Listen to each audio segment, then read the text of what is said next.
Ça, c'est très fort. Donald Trump se place définitivement à celui qui donne la vie, celui qui permet de vivre et celui qui ordonne de faire mourir. Donald Trump est clair. À peine le nouveau guide a été désigné, sans surprise, on savait que ce serait le fils du guide éliminé. Donald Trump déclare qu'il ne tiendrait pas longtemps sans son aval. Il va s'en dire que Donald Trump désormais se positionne comme étant le Dieu suprême, celui qui fait vivre et celui qui ordonne qu'on élimine. Il faut déjà le rappeler ici que Donald Trump avait déjà averti que s'il était question de Mojtaba Khamenei comme remplaçant d'Ali Khamenei, ses jours seraient de très courte durée sur Terre. Que les instructions ont déjà été données par ailleurs. Il avait cité que les instructions ont déjà été données que si l'Iran faisait l'erreur d'élire Mojtaba Khamenei comme remplaçant de son père, qu'il n'y aurait pas de négociation, qu'il subirait le même sort que son père. L'Iran ce dimanche a fait élire son nouveau guide. Dans la discrétion, ils n'ont pas encore annoncé, mais dans les coulisses, ça va déjà bon cran. Il y a des responsables iraniens qui ont laissé fuiter que le grand Satan avait déjà évoqué son nom. Donc par ailleurs, parlant de Donald Trump qui avait cité que si Mojtaba Khamenei venait à prendre les rênes de l'Iran, comme sans doute il a la même idéologie que son père, il subirait le sort de son père. Il va s'en dire que sans surprise, on annoncera Mojtaba Khamenei dès ce soir comme étant le remplaçant de son père. Mais chose très surprenante, Donald Trump a atteint un niveau des plus belliqueux qu'on n'a jamais vu sur la terre. Comment un homme peut se placer? Parce que soi-disant on dit qu'il est le dirigeant de soi-disant le pays le plus puissant du monde. Donc il pense que Dieu lui aurait conféré le pouvoir de vie ou de mort.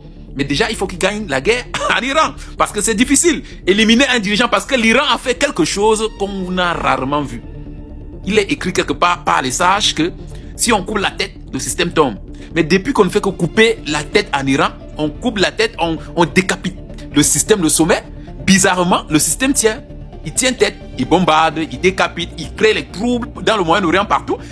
Donald Trump pensait que bon voilà, c'est que le coup de magie qu'il a fait au Venezuela en capturant le dirigeant, voilà, le système va tomber. Mais là, l'Iran déjoue tous les calculs parce que selon lui, ils avaient calculé avec Israël que dès qu'on frapperait le cœur de Téhéran, on touchera le guide, c'est fini, le reste va avoir peur, ils prendront peur, ils vont se décourager. Mais là, il faut s'en dire que les États-Unis n'ont plus d'équation sur la table. Et là, éliminer, vous allez éliminer 80 millions d'Iraniens. Ça y est, c'est officiel, on a enfin le nouveau guide iranien. Comme tu l'auras compris à cette image, c'est bien le fils de Ali Khamenei qui vient d'être assassiné. Alors c'est important de le rappeler, mais cet homme a perdu son père, sa mère, sa femme et son fils à cause des frappes américano-israéliennes. Donc je vous laisse imaginer le degré de haine qu'il a dans son cœur et dans quel esprit il est aujourd'hui. D'ailleurs, l'armée iranienne et le corps des gardiens de la révolution lui ont prêté allégeance, donc il n'y aura aucune divergence. Voici la population iranienne à l'annonce du nouveau guide. Donc ils sont tous en train de fêter. Là où les Américains ont tenté de diviser, de semer une certaine discorde, un affaiblissement, une guerre psychologique, là clairement on est en train de les réunir en fait. Autre scène de joie. Voilà, les Iraniens sont sortis pour fêter. D'ailleurs, à cause de toute cette pagaille au Moyen-Orient, le prix du baril de pétrole a atteint les $100, une première depuis 2022. Ce que le nouveau guide suprême de l'Iran a dit est très grave. Ça veut dire que le sang va couler. Écoutez très bien ce qu'il dit. Celui qui devait négocier avec eux n'est plus là. Il parle de l'ancien guide suprême. Et il dit ceci. Moi, je suis bien plus familier avec le langage des armes qu'avec celui de la diplomatie. Est-ce que vous comprenez? Ok. Nous ne négocierons jamais. Jamais. Il n'a pas dit nous ne négocierons pas. Jamais. Le sang va couler. Le sang va couler. Donald Trump têtu. L'Iran têtu. Le sang va couler. Le décès de l'ancien guide suprême a envenimé la situation. Il y a beaucoup d'Iraniens qui jubilaient parce qu'ils disaient que Dieu merci, il n'y a plus de dictateur. Mais celui-ci, il est 10 000 fois, il est 10 000 fois plus méchant, plus dangereux que l'ancien guide suprême qui était dangereux. 10 000 fois. Donc le peuple iranien, pitié pour vous. Pitié pour vous. L'ONU a même cherché à arranger la situation, mais rien. Plus d'accord. Les gars ne veulent plus comprendre. Le sang doit couler. Pendant les moments de guerre, lorsque ça arrive à ce niveau, il y a un pays qui doit manger l'autre. Obligé. Et les États-Unis ne peuvent pas se faire manger par l'Iran. Et l'Iran ne veut pas se laisser faire. Le sang va couler. Pas le choix. C'était King Trump. Le nouveau guide suprême en Iran est Mojtaba Khamenei. Il est extrêmement puissant, fortuné et entouré de réseaux solides, ce qui en fait l'une des figures les plus redoutables du gouvernement iranien actuel. Il bénéficie du meilleur dispositif de sécurité du pays. Il a participé à la guerre Iran-Irak alors qu'il n'avait que 17 ou 18 ans, servant comme volontaire au sein des forces iraniennes, probablement dans un groupe paramilitaire lié aux gardiens de la révolution. Depuis les années 2000, il aurait formé sa propre base de pouvoir dans le pays et très soutenu par les gardiens de la révolution. Tout ce que nous savons, c'est qu'il est très craint. À l'étranger, il est perçu comme extrêmement dangereux. Les États-Unis l'ont personnellement sanctionné dès 2019, le qualifiant de pilier de la ligne dure anti-occidentale. Il apparaît encore plus radical que son père sur le plan anti-américain et anti-entité. Éliminer Mojtaba Khamenei sera très difficile et probablement plus compliqué que pour son père. C'est un homme très discret. Il n'y a pas de localisation fiable publique depuis des jours. Il n'apparaît pas en public, pas de discours filmé récent. Il n'y a absolument rien sur lui. Mojtaba est passé en mode fantôme dans cette guerre d'agression. Je pense que son accession au pouvoir pourrait rendre toute négociation nucléaire ou autre encore plus difficile. Il prend le contrôle d'une armée iranienne actuellement en guerre et d'un stock d'uranium hautement enrichi qui pourrait être utilisé pour construire une arme nucléaire s'il choisit de le décréter. Il en a les pleins pouvoirs. On vous dit que vous avez tué le père en pensant que vous avez fait du bien. Et pourtant, ce que vous avez fait, c'est la catastrophe que vous avez commencé. Parce que le père était un peu conscient. Depuis 43 ans que le père est au pouvoir, c'est que son remplaçant va faire actuellement. C'est catastrophique. Le père était un peu conscient, le père était un peu posé. Quand on lui parlait, il comprenait un peu. Mais celui que vous avez tué là, vous avez plutôt tout gâté. Vous avez tué le père, mais vous avez plutôt tout gâté. Les États-Unis actuellement sont en train de lire. Parce que depuis 43 ans que le guide était là, il ne faisait pas trop de bruit, malgré qu'il y avait toujours des guerres, des frappes, se préparer à une guerre de haute intensité. Aujourd'hui, tout ce qu'ils ont préparé avec le père, l'enfant va utiliser ça. Tout ce qu'ils ont préparé, l'enfant va utiliser ça. Donc actuellement les gars, c'est dosé. C'est ce qui se passe actuellement avec le côté de l'Iran. L'Iran est en train de vouloir gâter tout. L'Iran veut gâter tout. Et Donald Trump doit comprendre que ce qu'il a commencé est en train de le dépasser. L'Iran dit qu'il ne s'arrête pas lorsque les États-Unis vont dénoncer eux-mêmes. Donc ce qu'on va comprendre de cette guerre, c'est que l'Iran veut faire comprendre au monde entier que les États-Unis n'est pas ce que nous pensons en tête. On a lu dans les documentations, on nous a appris à l'école qu'ils sont la puissance mondiale. Non, ce n'est pas la puissance mondiale. C'est ce que l'Iran nous présente. Donc les amis, c'est ce qui se passe actuellement avec le côté de l'Iran et Israël, accordé par Donald Trump, et les choses est en train de vraiment partir très mal. Donc vous avez tué le père en croyant que l'enfant va accepter. Non, l'enfant est plutôt grave. Famille, l'Iran, la guerre en Iran. Famille, il y a des nouvelles. Masse de partage, il y a partagé. Je t'ai reconnu la voix, c'est gâteau encore une fois les réveils, la vérité aujourd'hui le jeu, mais sans les casse pas. Celui-là même qui a posé informé de tout ce qui se passe dans notre continent. Au niveau sociopolitique et même ailleurs, désormais, M. Dago, pour vous servir, prenez vos ceintures de sécurité. Allons vite. Comme vous le saviez, le fils du vieux a pris son plat. Tchaï a pris son place. Ah, bâtard. Ça commence mal ce dimanche-là. On reste concentré. Oui. Le fils a succédé au père que Donald Trump a déjà il y a quelques jours. Dès qu'ils ont installé le fils là, Donald Trump a commencé à menacer le fils là en même temps. Donald Trump dit que ce fils là ne va pas durer sans lui son aval. C'est-à-dire tant que lui il décide pas de quel genre de dirigeant va diriger désormais l'Iran, ce fils là. En tout cas, selon Donald Trump, il n'a pas longue vie. C'est pas fini. L'Iran a déclaré aujourd'hui qu'ils peuvent tenir cette guerre là pendant 6 mois encore. Ah, en tout cas, cette déclaration-là, moi, en tout cas, personnellement, je ne crois pas. Et tenir cette guerre devant 2 puissances nucléaires, les États-Unis et l'Israël, 6 mois. Non, je fais confiance à l'Iran. Je sais que l'Iran, c'est un pays qui est vraiment incroyable. Où on s'attend là. L'Iran vient dépasser. Aujourd'hui, même tout le monde se pose les questions. Comment ça se fait que l'Iran continue encore de tenir et de lancer des missiles? Mais tenir jusqu'à 6 mois, ah, ça là seulement, je ne sais pas pour vous, mais ça là, moi, je doute fort. Mais en tout cas, le nouveau guide a été installé. Donald Trump menace déjà le nouveau guide. Alors, je vous montre des images qui nous parviennent, des images justement de joie, images relayées par le média Tehran Times ce soir. Que nous disent ces images? Alors, parce qu'il y a eu ces gens qui étaient descendus dans la rue en janvier. Là, on célèbre, on prête allégeance un peu à ce guide suprême. Oui, alors on est typiquement dans la propagande, et c'est ces gens qui descendent dans la rue pour célébrer l'élection du nouveau guide suprême. Si vous lisez attentivement ce que l'on peut trouver de sources fiables sur les réseaux sociaux ce soir, on vous explique aussi que depuis les fenêtres et sur les toits de Téhéran, il y a aussi des gens qui crient mort à Mojtaba ce soir.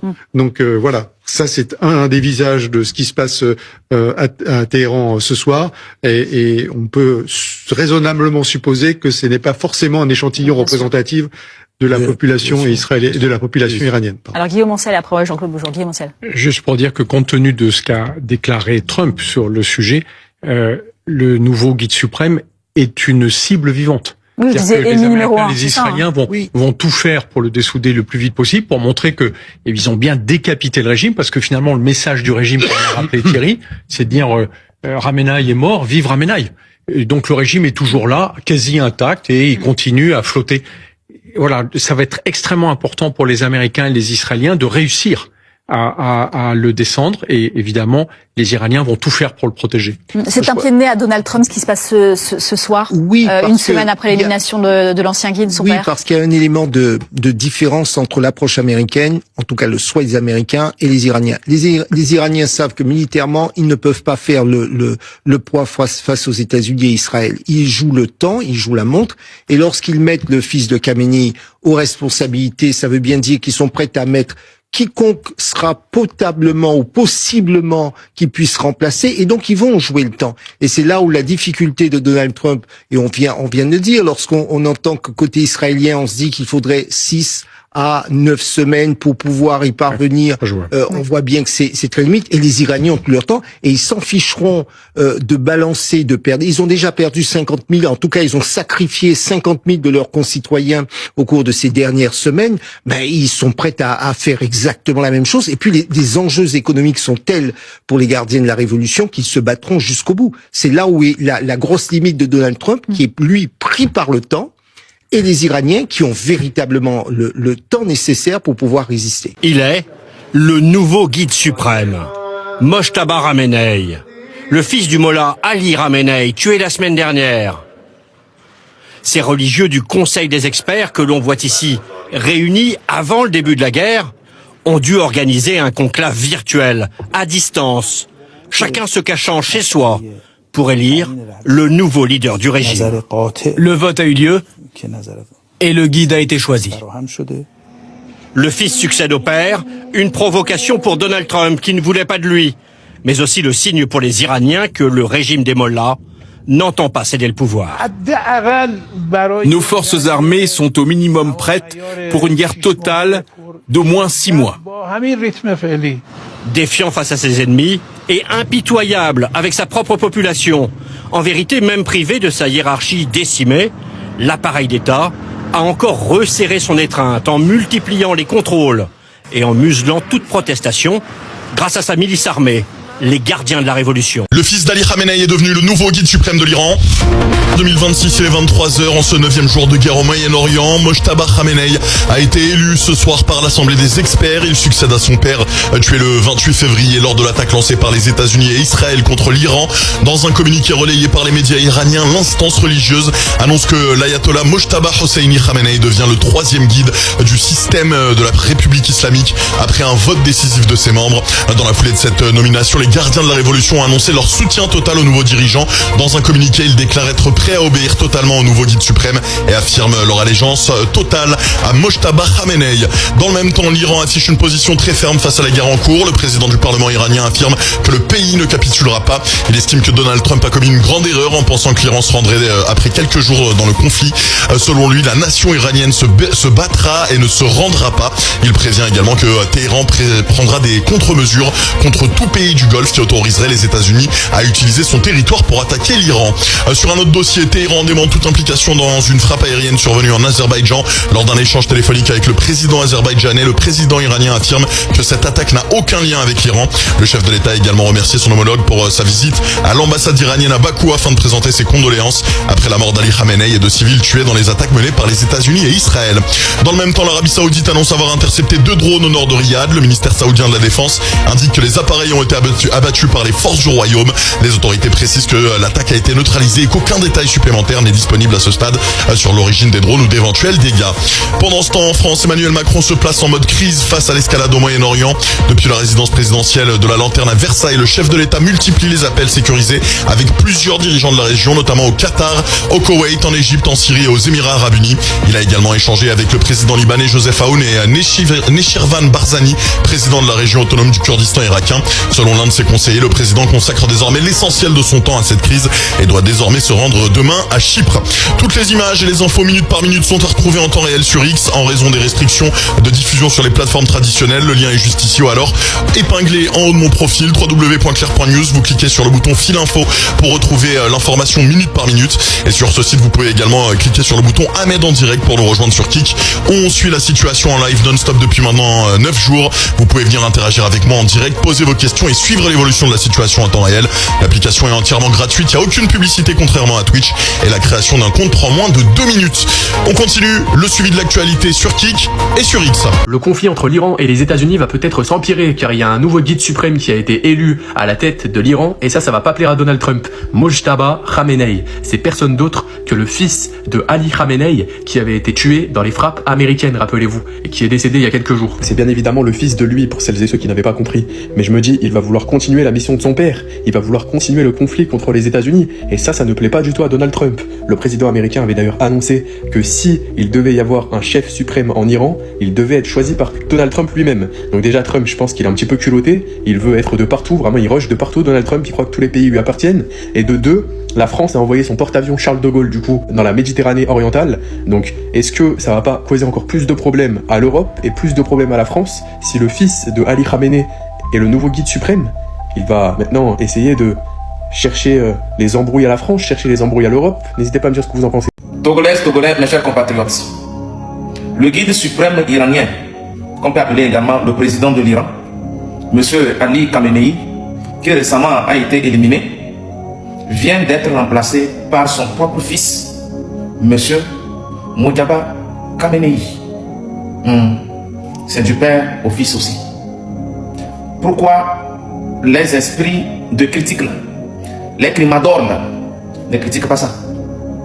Les apatrides togolais, les terreaux numériques, ne critiquent pas ça. Critiquez ça aussi. C'est du père au fils. Critiquez ça. Ou bien, comme ce sont des blancs, c'est normal. Il n'y a que chez nous, on diabolise ça. Quand Togolais veut se plaindre du fait que le président fort soit le fils d'un ancien chef d'État, tel que le feu général Eyadema, c'est comme si ils n'ont jamais vu ça ailleurs. C'est comme si c'est impossible, inimaginable, inconcevable, insoutenable. Ils vont diaboliser ça. Critiquez aussi. Critiquez l'Iran. Moins de choses. Oh, est-ce que le Togo appartient seulement à la famille Nyassingbe? Pourquoi depuis là, ce sont les Nyassingbe du père au fils? Demandez-nous si l'Iran aussi appartient rien qu'à la famille Khamenei. Allez critiquer ça aussi. Ainsi, je vous trouverai crédible. Au cas contraire, vous allez tous être hypocrites. Vous allez tous partir hypocrites. Et comme d'habitude, vous le savez très bien, je vous dis toujours ce que je pense au plus profond de moi avec ferme conviction. Et je sais que vous allez venir m'insulter, donc les gars, commentaires, insultez-moi, les insultes me manquent. Mais ça ne change rien à ce que je vous ai dit. Togolais, viens, bâtissons la cité. C'est le nouveau visage du régime iranien. Mojtaba Khamenei, fils d'Ali Khamenei, prend la succession de son père. Annonce faite dans la nuit de dimanche à lundi sur la télévision d'État iranienne. Le communiqué officiel est lu mot pour mot et des images de célébration accompagnent la nouvelle. Dans ce rassemblement à Téhéran, des drapeaux iraniens sont brandis aux côtés des visages de Mojtaba et Ali Khamenei. Mojtaba Khamenei n'a pas été vu en public depuis la mort de l'ancien guide suprême le 28 février dernier. Deuxième fils d'Ali Khamenei, il est considéré comme l'une des personnalités les plus influentes de la République islamique. Âgé de 56 ans, il n'a jamais exercé de fonction officielle au sein du régime, mais en connaît tous les rouages pour avoir travaillé pendant plus de 30 ans aux côtés de son père. La nomination de Mojtaba Khamenei montre que les partisans de la ligne dure ont désormais le dessus dans ce système. Non seulement ils affirment qu'ils vont poursuivre ce combat, du moins à court terme sur le plan militaire, mais ils déclarent également avoir un plan au niveau politique. D'après ce que je peux voir à Washington, cela devrait être un signal d'alarme.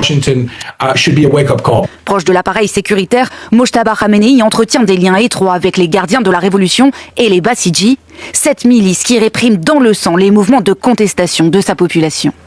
Peu après sa nomination, l'Iran a repris ses frappes sur Israël avec des projectiles frappés du nom du nouveau guide suprême, selon des images diffusées sur le compte Telegram de la télévision d'État.